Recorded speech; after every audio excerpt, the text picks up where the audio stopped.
პირველი სტუმარი ნინო ლომინაძეა, ის თბილისის საქალაქო სასამართლოდან გვერდება, ის არის ნიკა კაციას ადვოკატი, რომლის პროცესიც უკვე ძალიან მალე დაახლოებით 9 საათში უნდა დაიწყოს. ნინო, მოგესალმებით.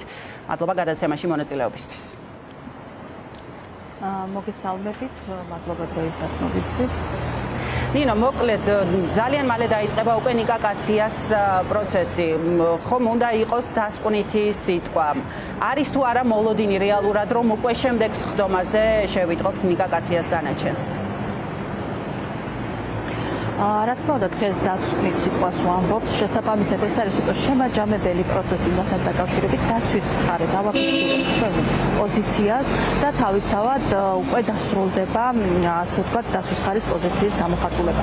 ამასთან ერთად უკვე რეპლიკების ეტაპის შემდგომ თავად ნიკა კაცია იტყვის საბოლოო სიტყვას და მიმართავს სასამართლოს და დააფიქსირებს მის პოზიციას, ხოლო შემდგომ უკვე მოსამართლე გავა გადაწყვეტილების გამოსატანად.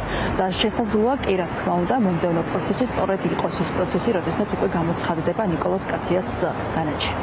და თქვენ რა მოლოდინი გაქვთ ამ განაჩენისგან, თუ გავითვალისწინებთ გიორგი ახობაძის და თედო აბრამოვის საქმეებს და გადაწყვეტილებებს მათ საქმეებზე? იგივე ბრალდება აქვს ნიკა კაციასაც, ნარკოდანაშაულს ედავებიან. თუ შეიძლება რომ ეს წინა საქმეების პრეცედენტი გავრცელდეს ამ შემთხვევაში კაციას საქმეზეც? ზოგადად ყველა საქმე ინდივიდუალური არის და აქედან გამომდინარე მოლოდინებს არ ვიქნებ, თუმცა მე მაძლევს იმ ვერსიის გარემოება, რომ საქმეში არ არსებობს მტკიცებულება საიმისოდ, რომ ნიკოლოზ კაცია დამნაშავეცნო სასამართლოს. სწორედაც, როდესაც ნიკოლოზ კაცია პირველად წარედგინა სასამართლოში, მან განაცხადა და მოყვა ის საზოგადოებას ფაქტობრივად მოუყვა თუ რა მოხდა, როგორ განხორციელდა სამართალწარმოება მის მიმართ. მთელი ეს 9 თვის პერიოდი მოგეხსენებათ იყო ამ ნიკოლოზ კაციას პოზიციის დადასტურების ასე ვთქვათ პერიოდი. აქედან გამომდინარე, მე ვფიქრობ, რომ სასამართლომ უნდა შეაფასოს ობიექტურად ის გარემოებები, დაწყებული თუნდაც რაც ახობაძისა და ასე ვთქვათ აბრამოვის საქმეში იყო, რომ ვიდეო ჩანაწერი არ იყო და არსებობს სხვა უამრავი გარემოება, რომელიც უთუო არა დადასტურეს, რომ პოლიციელებმა დაარღვიეს ნიკოლოზ კაციას უფლება არსებითად და შესაბამისად აღნიშნული გარემოებები, რასაც ნიკოლოზ კაცია უთითებდა, პრაქტიკულად დადასტურებულია ასე ვთქვათ სასამართლო პროცესებზე. კი ბატონო, აი მტკიცებულებების არარსებობაზე თითქმის ყველა საქმეში იყო ლაპარაკი, მათ შორის ნიკა კაციას საქმეშიც და თქვენ ამაზე მუდმივად ამახვილებთ ყურადღებას. რა არის ის მთავარი დამადასტურებელი ფაქტორები, რომ არ არსებობს მტკიცებულება? თუ გავითვალისწინებთ, რომ არც ვიდეო ჩანაწერი არსებობს, ხომ, არც ნეიტრალური მოწმე არსებობს, ასევე ჩაატარეთ ექსპერტიზაც თმის ღერზე, რომელმაც არ დაადასტურა ნარკოტიკის არსებობა. რა იქნება ის მთავარი ფაქტორები, რასაც დააყრდნობთ თქვენ დღეს დასკვნით სიტყვას? კი ბატონო, მოგეხსენებათ ნიკოლოზ კაციას მიმართ გამოძიების დაწყების საფუძველი გახდა ატაკის ავტორი, რომელმაც მოიხსნა ნიკოლოზ კაცია იყო აქტიური ნარკოტიკომხმარებელი, შესაბამისად მოიხმარ და უკანონოდ ჰქონდა შეძენილი, ინახავდა თან და კიდე სახლში და აქედან გამომდინარე მთელი კასკადი შექმნეს იმის, რომ თითქოს ნიკოლოზ კაცია ასე ვთქვათ ნარკოტიკული საშუალებების აქტიურ მომხმარების ფაზაში უამრავ ასე ვთქვათ სახლშიც ინახავდა და თანაც ატარებდა. თუმცა როდესაც ჩვენ დავიწყეთ და ჩავერთეთ ასე ვთქვათ ამ პროცესებში, მოვიპოვეთ მტკიცებულება, რომელიც თავშივე უკვე ატაკის ავტორი და შემდგომ მოყოლებული საგამოძიებო მოქმედებების უკანონობას ადასტურებს, რაც ნიშნავს იმას, რომ არ გამართლდა და არ დადასტურდა ნიკოლოზ კაცია არ არის მომხმარებელი ნარკოტიკების. შესაბამისად, ასევე ნიკოლოზ კაციასთან მიმართებაში მოგეხსენებათ ტაქსის მძღოლი ფიგურირებდა და ის ავტომობილში იქნა რეალურად დაკავებული, ხოლო გამომძიებლებმა გააფორმეს უკვე სხვა ადგილზე, შექმნეს აბსოლუტურად განსხვავებული სურათი, რაც მოგეხსენებათ, რომ შეიცავს ასევე დანაშაულის ნიშნებს, როგორც არის მტკიცებულებების ფალსიფიკაცია და სახელმწიფოს ამაზეც არ მოუხდენია უკვე შემდგომ რეაგირება, როდესაც არაერთხელ მიუმართეთ სახელმწიფოში როგორც წესი ნებისმიერ ადამიანს უნდა ქონდეს თავისი სიმართლის პოვნის უფლება.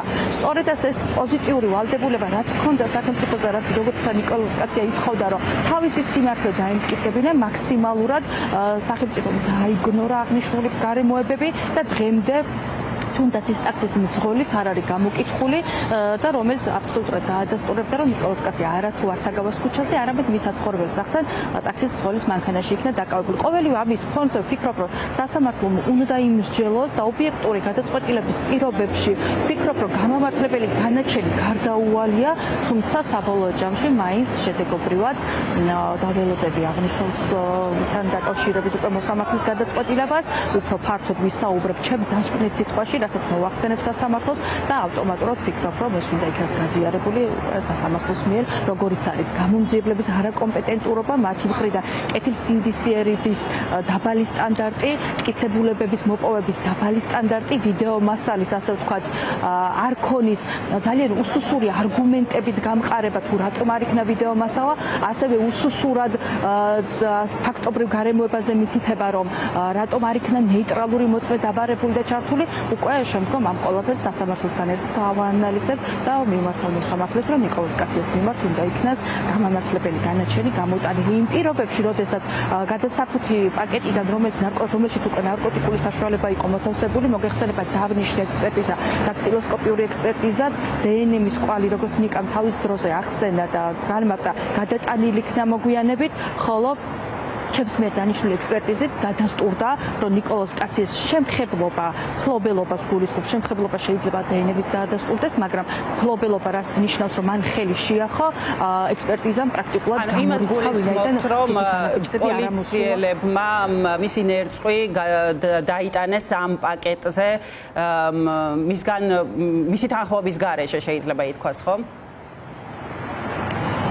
რა თქმა უნდა, როგორც ნიკოლოზ კაცია უთითებდა და მისი რა თქმა უნდა, პირველივე ღამეს, როდესაც ნიკოლოზ კაცია მოვინახულე წინასწარი დაკავების იზოლატორში, სწორედ მან განმიმარტა, რომ პირისღრუ დაუთვალიერეს და შესაბამისად არ იცოდა სად წაიღო გამომძიებელმა, რომელმაც პირისღრუში ხელი, ასე ვთქვათ, გამოუსვოდა კბილების შეუმოწმა, ის ხელთათმანი, რომელიც მას ჰქონდა იმ მომენტში, არ იცოდა ნიკოლოზ კაციამ თუ სად წაიღო. თუმცა მოგეხსენებათ, დნმ არის გადატანადი მექანიზმი, ხოლო თითის ანაბეჭდი არ არის გადატანადი.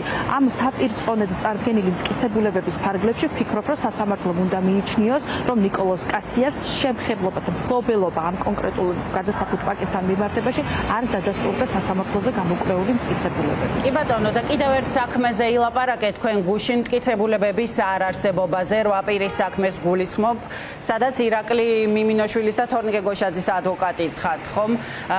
ამ შემთხვევაში რამდენად მყარი შეიძლება გამოდგეს თქვენი არგუმენტები. მესმის, რომ ეს არგუმენტები თქვენთვის მყარია და პრინციპში დადასტურდა კიდეც ის, რომ ვიდეოები არის დამონტაჟებული და ჩასმულია პოლიციელების კადრი და ამით არ მტკიცდება, რომ პოლიციელების მიმართ ისროლეს ბრალდებულებმა ქვები.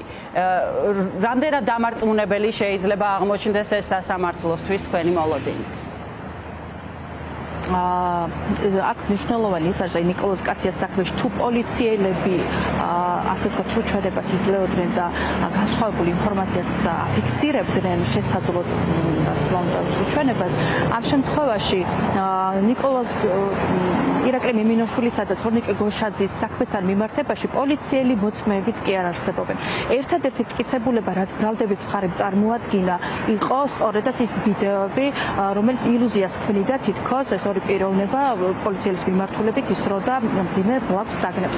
მოგეხსენებათ, როდესაც სასამართლო პროცესზე დაიკითხა გამომძიებლები, მათ ჩაატარეს დათვალიერება საგამოძიებო მოქმედება, სადაც ასახეს და მიუთითეს, რომ ერთ შემთხვევაში თორნიკე გოშაძე ისროდა პოლიციელების მიმართულებით, ხოლო მეორე შემთხვევაში ირაკლი მიმინოშვილი თითქოს და შესაძლოა ირაკლი მიმინოშვილი ისროდა პოლიციელების მიმართულებით. მოიპოვეს ასე ვთქვათ ვიდეო, სადაც დამონტაჟებული კადრები იყო და გამომძიებელთან ჰქონდა კითხვები, თუ რატომ არ დანიშნა უწყვეტობასთან და მონტაჟთან დაკავშირებით, იმიტომ რომ გამოძიება ვალდებულია სრულად და ობიექტურად აწარმოოს გამოძიება, იმიტომ რომ ვინაიდან თავიდან იქნას არიდებული უდანაშაულო პირის პასუხისმგება და ამის სახელმწიფო ვალდებულია კიდევაც რომ ასე მოიქცეს, თუმცა მათ განმარტეს და პირდაპირ თქვეს, რომ მათთვის იყო მნიშვნელოვანი მხოლოდ იდენტიფიცირება, რაც გამოიწვევდა ამ პირების მიმართ უკვე დასაბუთებული ვარაუდის სტანდარტის შექმნას და დაკავებას და სხვადასხვა საგამოძიებო მოქმედებების ჩატარების სტანდარტს, შესაბამისად მიზანი იყო მხოლოდ ეს. ამასთან მიმართებაში შექმნეს მათ დამონტაჟებული ვიდეოზე დათვალიერების საქმე და შეიქმნა უკვე მტკიცებულება იმ მომენტისთვის, თითქოს ეს პიროვნებები ასრულებდნენ პოლიციელის მიმართულებით გარკვეულ ძალადობას. თუმცა მოგვიანებით, როდესაც უკვე ექსპერტიზის დასკვნა გახდა, ასე ვთქვათ, ცნობილი, ჩვენ ვნახეთ, რომ ის კადრები, სადაც თუნდაც ჯგუფურობასთან მიმართებაში, როდესაც ედავებიან, ის კადრი, სადაც გოშაძე დგას და გვერდით სხვა პირები გარკვეულ ქმედებებს ახორციელებენ და ქვებს იღებენ, აღმოჩნდა, რომ ეს იყო დამონტაჟებული, ჩამატებული კადრი იყო, რომ ილუზია შექმნოდა, რომ მასთან ერთად თორნიკე გოშაძე ახორციელებდა გარკვეულ ქმედებებს, რომელიც ძალადობრივად შეაფასა შემდგომ პროკურატურამ. ამასთან ერთად, ასევე ირაკლი მიმინოშვილთან მიმართებაში პოლიციელის კადრების დათვალიერების ოქროში, რა თქმა უნდა, გვექნება, რომ პოლიციელების მიმართულებით ისვრის, იმიტომ რომ ეს იყო ილუზიის შექმნის მომენტი, ხოლო როდესაც ექსპერტიზის დასკვნა გახდა ცნობილი, აღმოჩნდა, რომ ირაკლი მიმინოშვილის წინ რეალურად არ არის პოლიცია განლაგებული. ანუ ის მომენტი, როდესაც სახელმწიფო მოიპოვა აღნიშნული მტკიცებულებები, რა ფორმით მოიპოვა, რა გზით მოიპოვა, ესეც კიდე ცალკე საკითხი და პრობლემური საკითხი არის, ვინაიდან სწორედაც მისი წარმომავლობა არის საეჭო და ავთენტურობაც უკვე თავისთავად უკვე საეჭო გახდა. მიუხედავად ამისა, პოლიციელებმა გადაწყვიტეს, რომ არანაირი უთხოვარობის სტანდარტი არ უნდა დააკმაყოფილოს ამ მტკიცებულებამ და საკმარისი იყო, რომ მომხდარიყო ამ ვიდეო მასალაზე დინ პიროვნებები ჩანდნენ.